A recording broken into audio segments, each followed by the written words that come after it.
Maine Mendoza update. May mga swerte pa nga nakapagpa-picture kay Maine, no? Sabi, grabe, sobrang ganda sa personal, Maine Mendoza.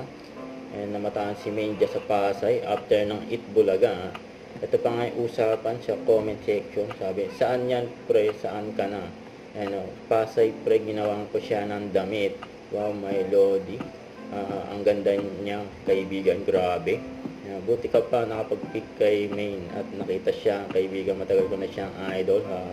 May fashion show naman kasi ang bench kami gumawa ng damit niya, fashion designer kasi boss ko. Kaya pasasali siya sa fashion show kasama ang mga model namin, si Maine, kaibigan. Ay, kaya pala, swerte naman. Ay, ibig sabihin, aram pa si Maine sa bench fashion event. Inabangan, ayon sa post. Ito pa nga yung post ni Maine, no? Kulit ni Maine dyan, eh. Cute daw, eh.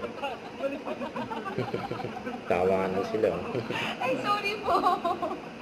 Ay, maraming nakapansin, flat yung gulong ng jeep na kulay dilaw. Ay, sorry po. Huwag kalimutan mag-subscribe, click ang notification bell for more update. Tara po on with your reaction vlog. Bye guys, thank you for watching.